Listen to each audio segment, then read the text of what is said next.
Do you want to learn the tricks that top leaders use to get the most out of themselves and their teams? Well, Naftali Hoff is here to help. Lead to succeed. Picks the brains of top leaders to learn about their challenges, insights, and best practices. Here's Naftali. Hello, Lead to Succeed Nation. It's Naftali Hoff, and welcome to Lead to Succeed, episode 135. Today, I have the pleasure of speaking with John Bennett. John joined Dashlane as its Chief Executive Officer in February 2023, bringing over 30 plus years of experience leading high-growth B2B SaaS and communication companies. Prior to joining Dashlane, John served as the CEO of Cordence and held executive positions in LogMeIn, Citrix, and many other companies. During his tenure at LogMeIn, John successfully oversaw and grew the $450 million identity and access management unit. John, so glad to have you on the show today. Thank you for joining me. Naftali, I'm delighted to be here, and yes, I guess we'll get into my lengthy career, but we certainly will get into it, and I think we share certain commonalities. I know you're living, I guess we would say, below the Mason-Dixon, certainly, and I spent a few years down in Atlanta, and I'm originally from a small island called Manhattan, which I know you frequent often. So let's go right there and tell us your story, a little bit of your background, and specifically, how did you get to where you are today? Sure, great. Yes, I live in Raleigh, North Carolina, and but let's talk about like how did I end up getting to like where I am today, and he's like CEO of Dashlane, which is I grew up in a small town in Connecticut. I went to a liberal arts college, Mary Washington University, which is what got me down to the South, which was in Fredericksburg, Virginia. And I majored in economics and political science. And coming out of school, at first I thought, I was going to go and either go into public policy or law, but I ended up going into technology and started my career, because entry level, you're looking for jobs. This was in the sort of late 80s, was in sales in a technology company in telecommunications. And that was really like the, first third of my career was within telecommunication companies. And then, we had the internet sort of arrive on the scene. And I think that's where it got very interesting for me, was some of the career choices I made in terms of going to, at this point, like nascent technology companies, which gave me the opportunity to sort of take on greater responsibility. And I'd say a lot of it was choices of, at that time, going to like startups, venture-backed companies that got parlayed. Some of those were successful, acquired into larger companies, and took on greater responsibility in those companies, which took a circuitous route, right? I didn't go in a Fortune 500 company and spend my whole career there. I've gone back and forth between public and private companies, large companies and small companies. But I think the breadth of that experience prepared me to be where I am today as CEO of Dashlane. Wow. So a lot to unpack there. Yes. I do want to talk about private versus public companies, not the technical elements of it, but from a leadership angle. But let's hold that for the moment. I'm intrigued by the fact that you had an early, I guess you would say, career pivot, if that makes sense, at least in terms of the trajectory that you thought you'd be on. I often talk about how once upon a time I thought I'd be a lawyer and pursue a path in the legal space, only to then fall in love with education and became a teacher, and as well as a principal for quite a few years, and still provide support in that arena. So it definitely happens, and it happens very often, especially I would say today, as young people are coming out of college and not finding necessarily that there's many robust options, certainly at the salary level that they feel they need to justify their expenses and kind of like to justify the whole track that they've been investing in for a while. But I'm specifically curious about your transition from sales into leadership, because oftentimes I think people who go into sales either see it as the career that they will pursue and love the sales process and all of that, or maybe they view themselves as moving into some type of leadership role specific to sales, such as a sales manager, team lead, that kind of thing. I don't know how many CEOs were once sales salespeople themselves. Yeah, So quota I'm carrying. curious to know, how you wound up moving, whether it was internally or finding positions in a different company, more of a lateral move.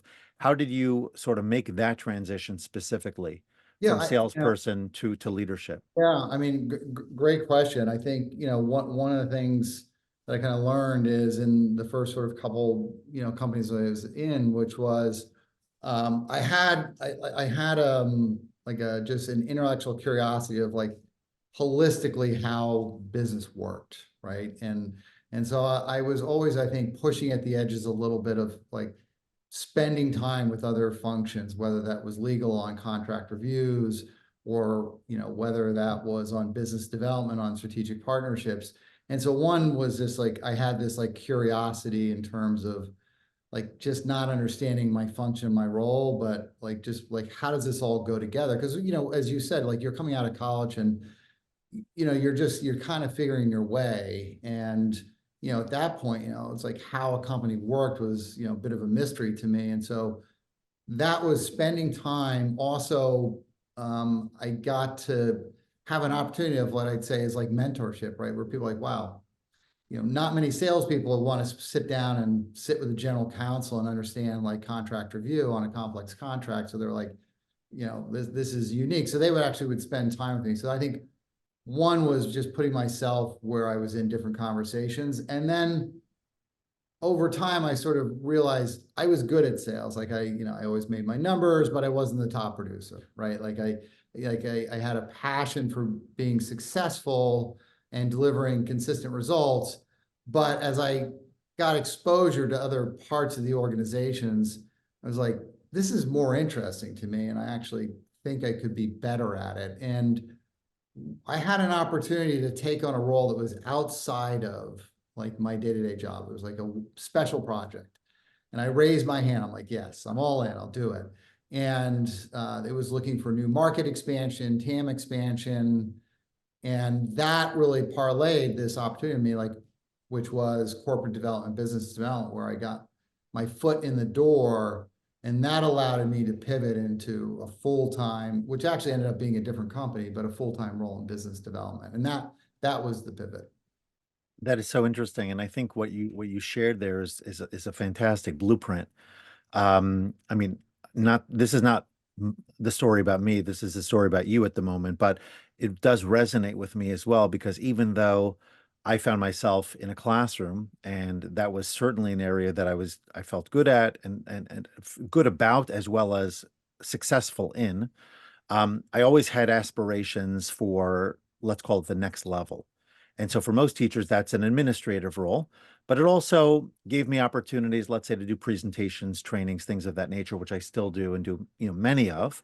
Um, and part of it, I think, was purely the idea that from the beginning, I kept my eyes open. And in education, often you don't really get, unless a principal is more of a visionary type of leader and is committed to the concept of growing leaders. Most principals, frankly, largely because they're so overwhelmed and so busy, are just concerned about getting viable people in their classrooms to run the classes. They're not thinking about, how can I turn this teacher into a future leader?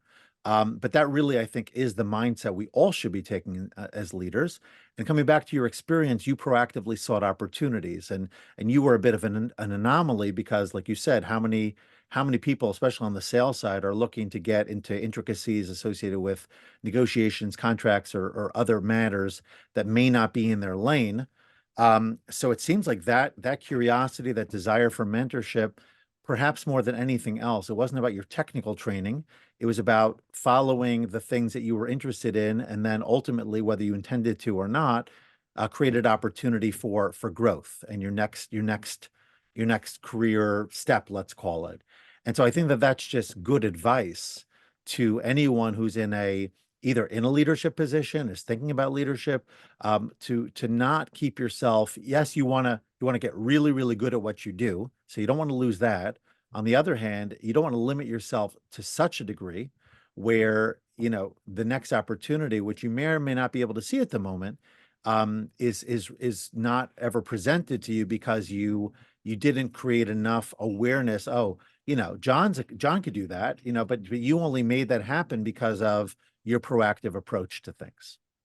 I think that's, one of the things I, try to mentor people in is, one is, think about like, what does success personally, professionally look like for you down the road, whether that's 3 or 5 years, and what are you most passionate about? And that's one. I think, and the other piece that I do this at Dashlane, which is we focus a lot on like, how do we empower, people at all levels of the organization to do the best work they can do and really drive the business forward. And a lot of that's by creating these work streams where we're asking people to raise their hand and step in and do something outside of their day-to-day job. And what that does is that it creates this opportunity for them to just see other aspects. And a lot of times that you begin to create new leaders. They have that experience and they say, wow, this is something I think I could be good at, or this is a part of the organization that I'd want to spend more time in. So I think that willingness to like raise your hand and say, yeah, I'm available to do stuff outside my job. And it's not for everybody, right? Like everyone's got different, goals, but I think that's, one aspect. I think, the flip side of that is other things that have moved me forward is like in careers, I was in a venture-backed startup. It was bootstrapped. We were acquired by one of the companies you mentioned, Citrix, and we went in there. They were $1 billion.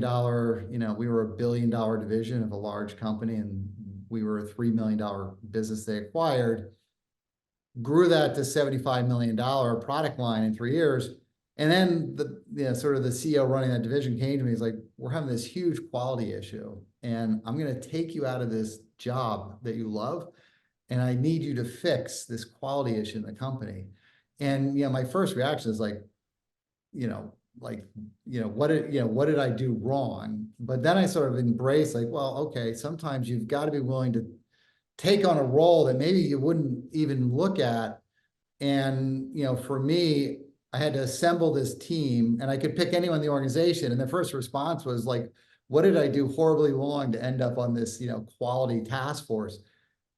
But, 12 months later, for me, I saw the opportunity it gave me in terms of being able to have to work with people and lead people that I hadn't worked with previously. 1, 2, like dealing with something that's completely broken. Sometimes those setbacks are opportunities for you to really adapt your leadership, your management style. So I think the other piece is sometimes you get asked to go in a role that you might feel like is a step back or sideways. And I feel sometimes those events can be an accelerant actually to your career. And that's the other, the other side of it. So I am curious about a few things that you said, but specifically this piece about selecting, somebody came and chose you, right? And maybe you were in a totally different lane at that time, focusing on completely different work. And regardless of your reaction to the assignment, thinking about it now as a CEO, what do you look for? Let's say you've got a need to fill, you've got an opportunity, you don't have anybody internally that's doing that exact thing, but you do have internal talent. And before you go external, you probably want to start looking around to see, who would fit the bill, who's available, who has the skill set or could develop it.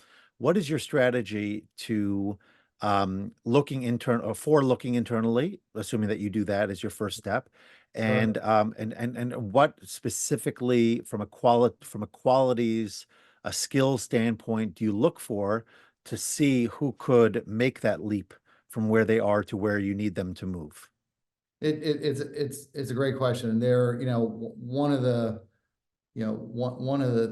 sort of, I guess, like operating principles that I've brought into, the last several companies that have been in like significant leadership positions, is how do you like empower, how do you empower below like what you'd say executive leadership team? How do you empower, like create an extended leadership team? And so it's a great question because, when I came into Dashlane, there was a leadership team, executive leadership team, reporting to me, but there wasn't really this defined, like the next level down, these people that are probably going to have more impact on moving the business forward, than I am, right? Like, how do I empower those people? And in that case, a lot of times you're creating a new role, whether it's around business transformation or could be business development.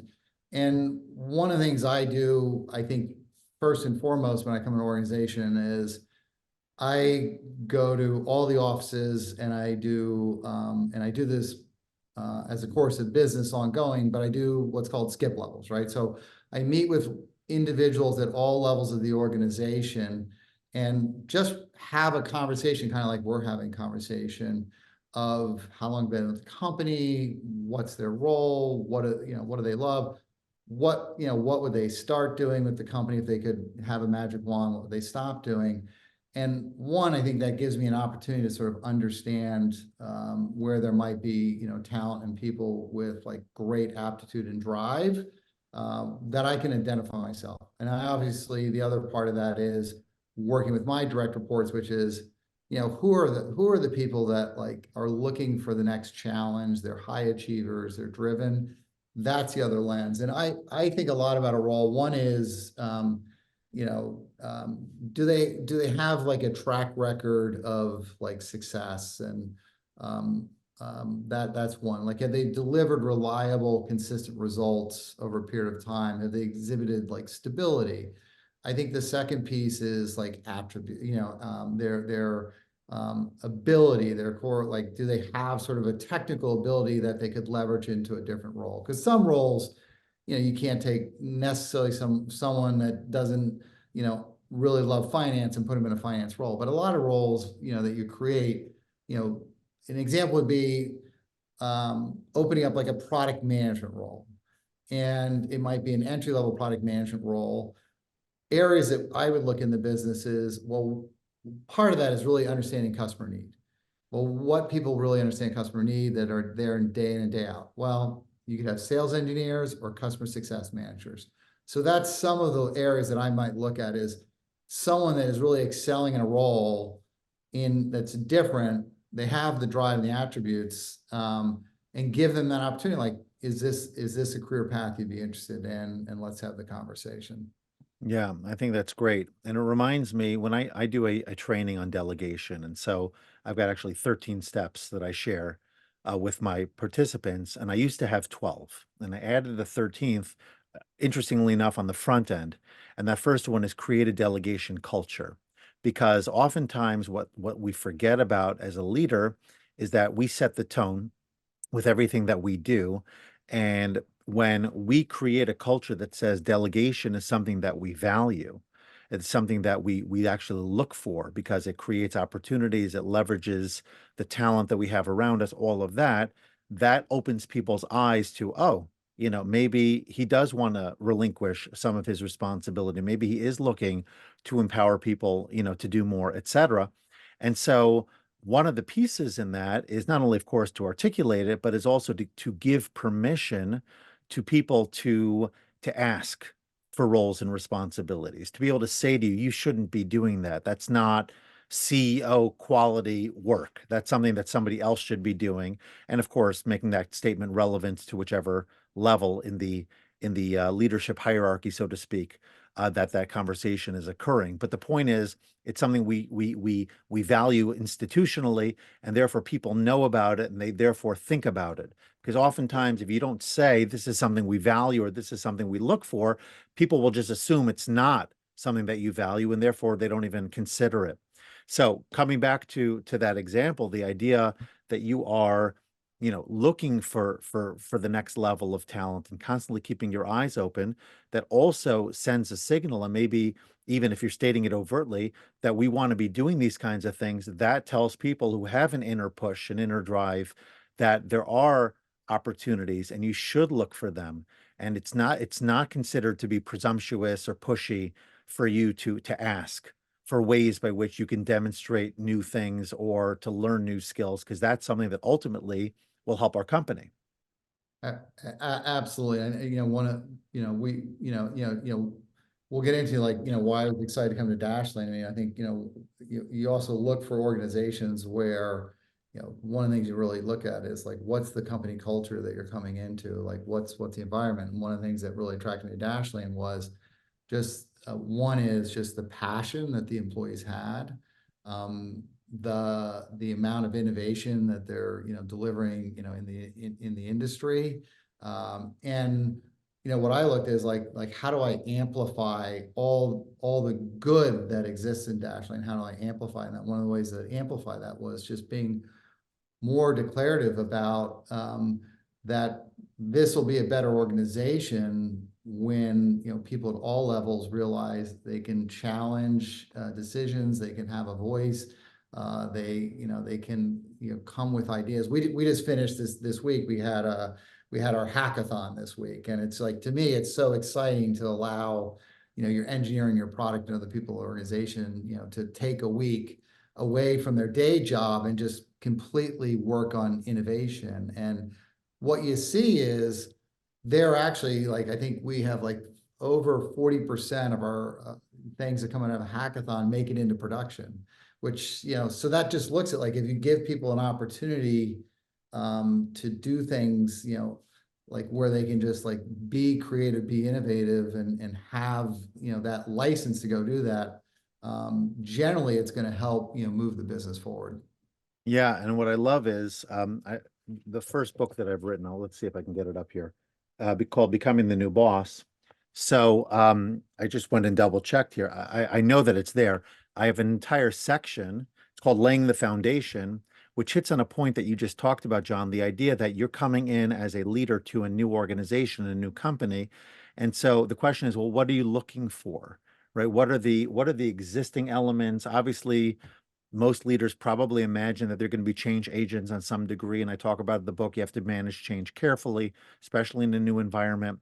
But the point is that when you're doing your homework, right, or you need to do your homework and really think about not just what are they going to pay me and what does my package look like and all that good stuff, because typically you're talking about a raise, so everybody gets excited about the shiny new opportunity, but to really do your homework on the culture side, the mindset of the organization, what's the general tenor, what have people done that they're proud of, et cetera, and therefore use that information to decide, is this a good fit for me?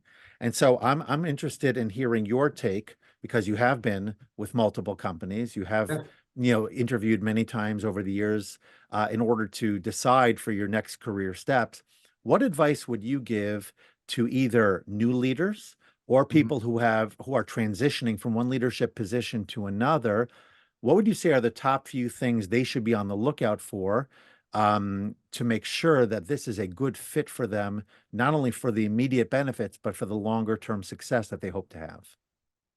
Great question. And I'll just maybe give a specific example, like just the decision process I went through with Dashlane, which is, I was, approached, by the board, and I was happy where I was. I actually declined to go into the process several times, but, I knew the space because of my experience at LogMeIn, and as I started looking more at Dashlane, the one thing that I was always impressed with Dashlane was they're a leader in password or credential management, and have always delivered innovation, I'd say, above their size and scale compared to like sort of platform players like a Google or a Microsoft. So one was like, there's something special here because, they're at the forefront of innovation, right? In a space that's very, complex within security and credential management. So that was one, like, what's the core? Is there something unique and special there? I think the second thing that is important for me is there a fit with who's going to be my boss?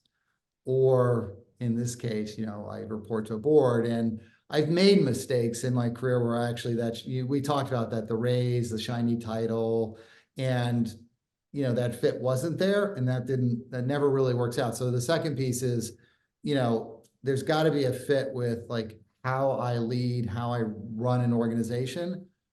In this case, what the board is looking for and what they expect, right? Like I think that's the second piece is like, you got to have a fit, like with who you're going to be working for, whether that's a board or an individual. And I think, the third piece is, like, being able to find companies where like there's great culture, there's like great companies.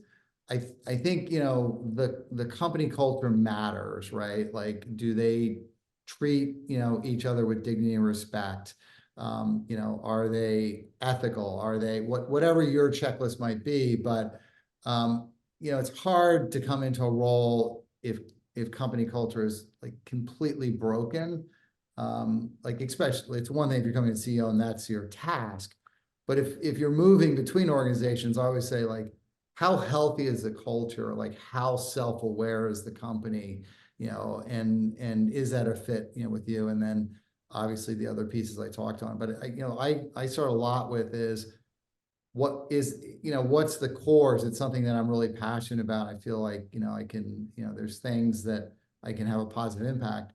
I think the last piece on that is, I know there's areas that I know that I'm really good at and where I can impact, positive change in a company.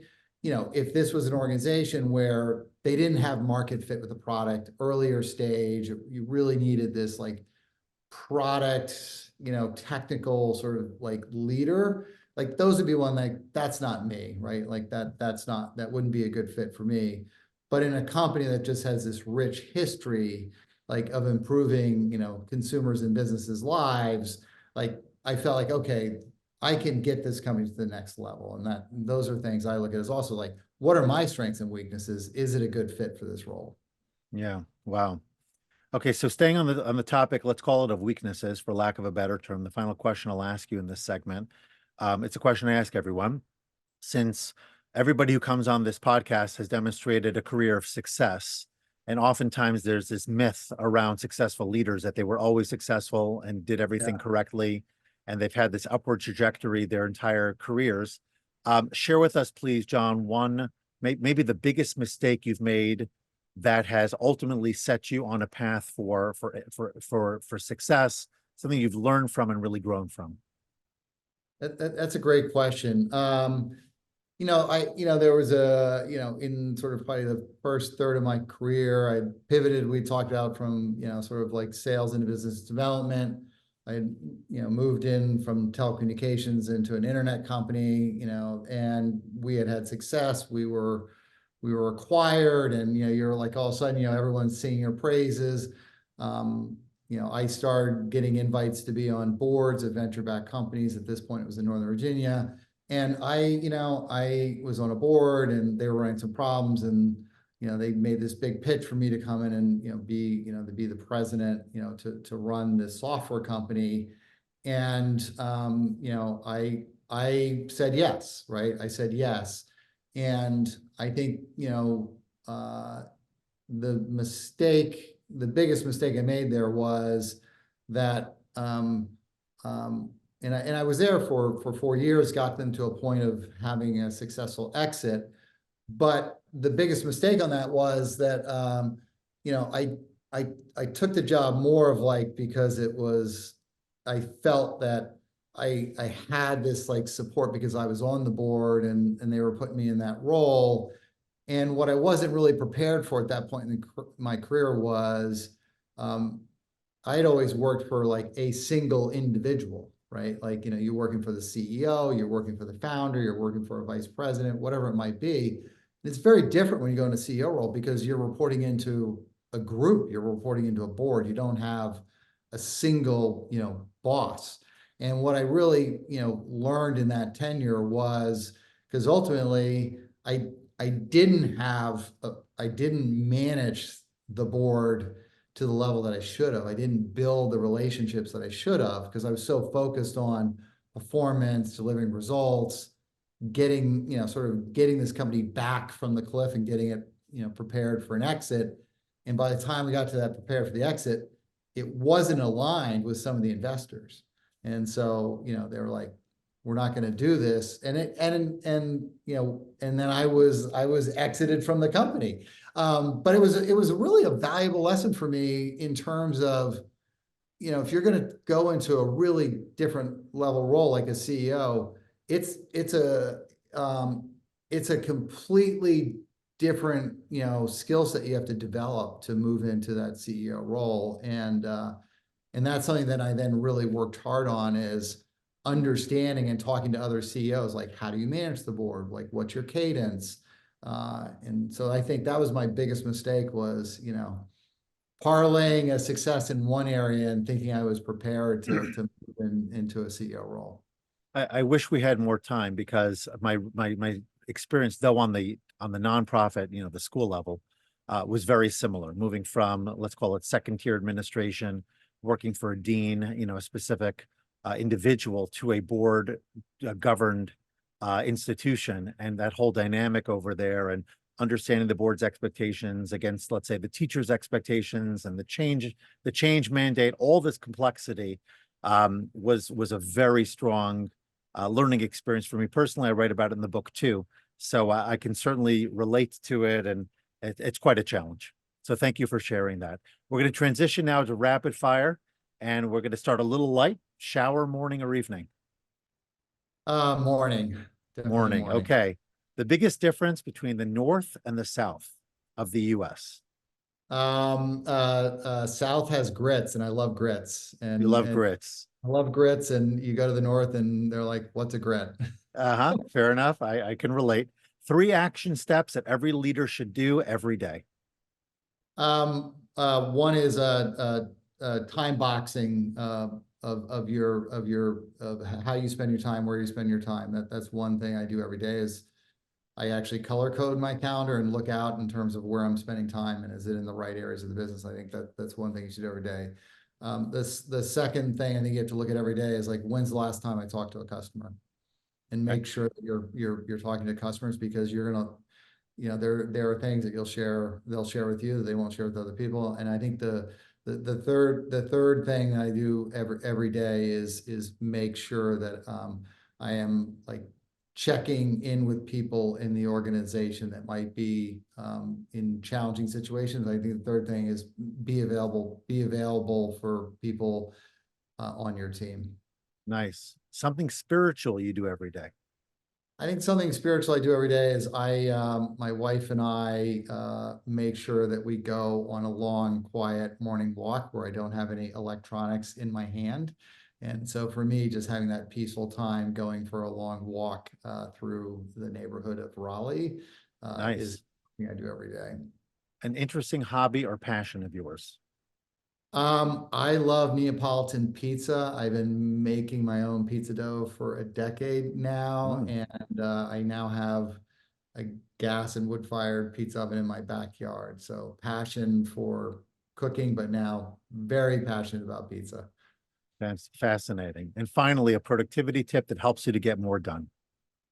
I do basically critical imperatives, what's above the line, what's below the line. I come up with my 5 top critical imperatives, and those are the only 5 that I focus on. And the only way I bring something above the line is if it's not going to jeopardize, you know, one of the 5 that I have there. That's cool. It's interesting. I'm listening to a book now called Above the Line, and it's actually used for, let's call it, morals and values and behaviors that are, quote, above the line, as opposed to when we misstep and we get out of character.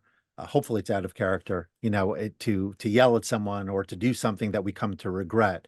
And so it's interesting how we use the same metaphor for completely different kinds of evaluations.